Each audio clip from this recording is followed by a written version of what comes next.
नमस्ते दोस्तों, स्वागत है आपका दीपक ऑटो सेंटर के एक नई वीडियो में। दोस्तों ये मास्टर सिलेंडर है रॉयल एनफील्ड ट्विन डिस्क का, पीछे वाला रियर वाला। तो इसमें प्रॉब्लम क्या हो रहा है कि ये काम नहीं कर रहा, देख रहे ये अंदर घुसा हुआ है।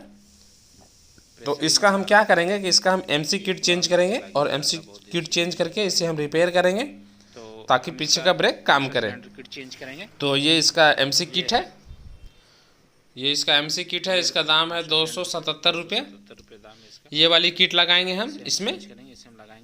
तो चलिए हम इसे फटाफट से खोल लेते हैं। तो इसका ऊपर में एक लॉक लगा हुआ है, उसे हम नोक प्लास से बाहर निकालेंगे। नोच प्लास से हम इसे बाहर निकालेंगे और बाहर निकालने के बाद इसका ये जो एमसी किट फंसा हुआ है उसे हम बैक साइड से पुश करेंगे ताकि ये बाहर आ जाए। ये लॉक पूरा रस्ट हो गया है, ये निकल गया लॉक। ठीक है, तो ये रस्ट हो गया पूरा, लग रहा बहुत दिन से रखा हुआ था इसलिए काम नहीं करता, लेकिन गाड़ी रनिंग था, आगे ब्रेक से काम चला रहे थे। हम इधर से पुश करेंगे, कोई भी चीज़ से इसे पुश करेंगे ताकि ये बाहर निकल जाए। ये पतला चाहिए हमें, इससे नहीं जा रहा। तो पतला वाला स्क्रू ड्राइवर से हम इसे ठोकेंगे, पीछे से पुश करेंगे ताकि वह बाहर आ जाए। फंसा हुआ है वो, फंसा हुआ जिस कारण वो काम नहीं कर रहा था। ये आ गया बाहर, थोड़ा आया, पूरा नहीं आया। तो हमें ये पेचकस छोटा हो गया हमारा स्क्रू ड्राइवर। दूसरी चीज़ से देख लेते हैं ये मोटा वाला से काम करेगा कि नहीं करेगा, फिर भी चेक कर लेते हैं। नहीं, इससे नहीं जा रहा। तो छोटा वाला ही स्क्रू ड्राइवर से हम उसका जो लोहा वाला रड है उसे निकाल कर उसी से ठोकते हैं, इसी से ठोकते हैं, बाहर आ जाएगा। आ रहा बाहर,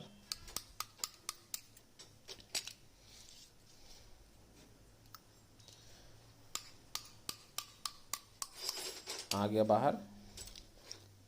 ये है इसका एमसी किट पुराना वाला, ये बिल्कुल ख़राब हो चुका है। तो चलिए हम इसे थोड़ा साफ़ कर लेते हैं और साफ़ करके इसे हम फिटिंग करते हैं न्यू वाला। साफ़ मतलब पेट्रोल वगैरह से साफ़ नहीं करना है, क्लीन नहीं करना है, कपड़े से अच्छी तरह से साफ़ कर लेंगे। अंदर में भी साफ़ कर लेंगे, हो सकता है कुछ कचड़ा वगैरह हो।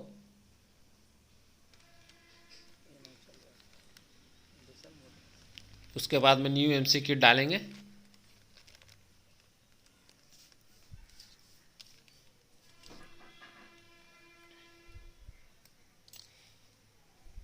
ठीक है, अंदर में भी हमने साफ़ कर लिया और नया वाला एमसी किट हम इसमें डालेंगे।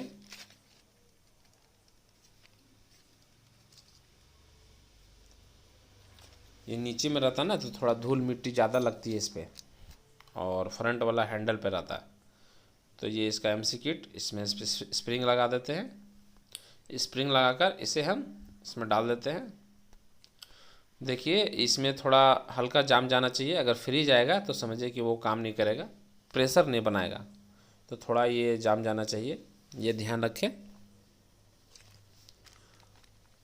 अब हम इसमें लॉक लगा देते हैं, पुराना वाला ही लगा देते हैं। पुराना वाला सही है, कुछ हुआ नहीं उसमें।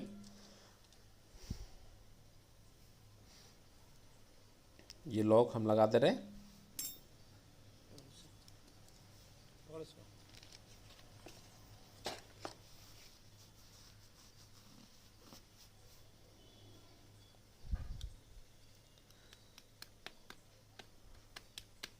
ये लॉक लग गया, अब ये कंप्लीट हो गई, ये काम कर रहा सही। अब हम क्या करेंगे कि इसका बैक साइड जो प्रेशर मारता है ऑयल का पाइप, उसे हम टाइट करेंगे और इसे फिटिंग करेंगे गाड़ी में, पैडल में फिट करेंगे। थोड़ा ऑयल डालकर चेक कर लेते हैं प्रेशर बना रहा है या नहीं बना रहा ब्रेक ऑयल।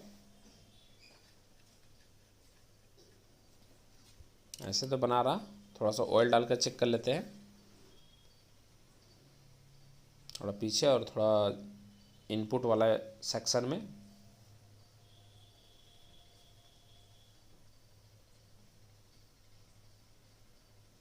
यहीं पे चेक हो जाएगा ये प्रेशर बना रहा है या नहीं बना रहा।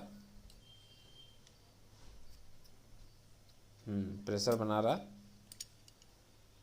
चलिए ये प्रेशर बना रहा, मतलब ये काम कर रहा, सही तरीके से काम कर रहा। चलिए अब हम इसे फटाफट से फिटिंग करते हैं। इसे इस जगह पे टाइट कर लेते हैं। 10 नंबर का बोल्ट से लगा हुआ रहता है और पैडल में एक पिन लगी हुई रहती है। पहले हम इसमें इसे फंसा लेते हैं, उसके बाद इसे टाइट करेंगे। बड़ा इजी है लगाना, ऐसा कोई मुश्किल काम भी नहीं है। अगर आप चाहें तो खुद से भी लगा सकते हैं।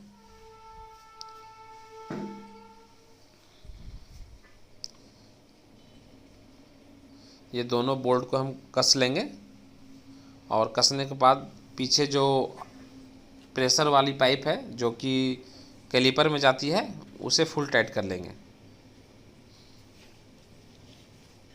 ये पैडल की नॉब है, इसे भी हम लगा देते हैं। पैडल में फंसेगा एक पिन और एक चीरा पिन लगेगा उसमें।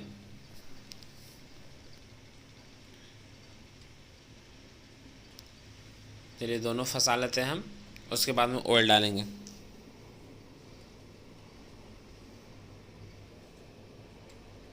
वो दबा हुआ है, मतलब कि दबा हुआ था पहले मेजर किट, इसका मतलब कि वो एयर नहीं लिया हुआ होना चाहिए। चलिए हम थोड़ा इसमें डाल लेते हैं ब्रेक ऑयल। कभी कभी ऐसा होता है ना कि कैलिपर में जो एयर निकालने वाली स्क्रू होती है ना वो जाम हो जाती है, जो कि इसका जाम हो गया है और मुझे लगता है कि उसे खोलने से वो टूट जाएगा। तो हम उसे खोलेंगे नहीं, ऐसे ही एयर निकालेंगे। पुशिंग करेंगे तो वो ऑटोमेटिकली हार्ड हो जाएगा। पैडल को पुश करेंगे ना तो ऑटोमेटिकली वो हार्ड हो जाएगा।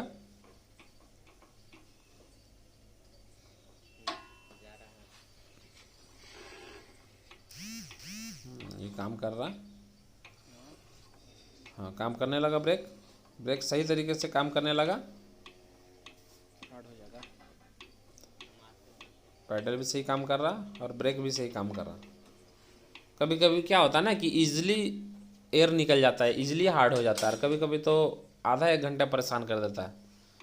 बहुत सारे डिस्क ब्रेक को मैं देखा हूँ, कभी कभी इजीली काम करने लगता है, फिटिंग करने के साथ ही काम करने लगता है। ये पुराना वाला कैलिपर का किट है, major kit, sorry cylinder kit. ये ब्रेक से ही काम कर रहा है,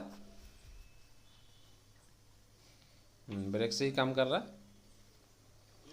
तो इसके कारण ये प्रॉब्लम हो रहा था, ये ख़राब हो गई थी और इसका जो ब्रेक में ऑयल था वो भी ख़राब हो गया था।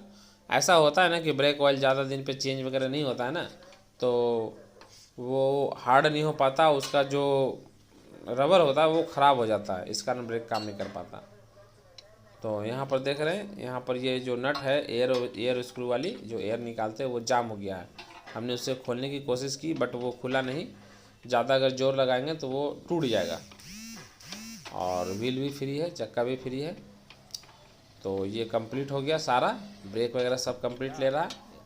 सिर्फ इसमें प्रॉब्लम क्या था कि सिर्फ हमें एमसी किट चेंज करना था इसमें, और कुछ भी नहीं करना था। देख रहे हैं इस जगह पे लगा हुआ रहता है सिलेंडर, मास्टर सिलेंडर नीचे की ओर लगा हुआ रहता है जो कि पैडल में अटैच होता है। अगर आपका भी कभी ब्रेक वगैरह की समस्या हो, ट्विन डिस्क हो, रियर में डिस्क हो, तो आप इसे रिप्लेस कर सकते हैं। खरीद कर बाज़ार से खरीद कर आप बस एक 10 नंबर और एक 14 नंबर का टूल्स चाहिए और आप घर पे ही इसे रिप्लेस कर सकते हो। ठीक है दोस्तों, मिलते हैं अपने अगले वीडियो में कुछ ऐसी ही जानकारी के साथ, कुछ ऐसी बाइक से रिलेटेड कुछ अलग से जानकारियाँ आपको दूंगा। तब तक के लिए नमस्ते, धन्यवाद, जय हिंद।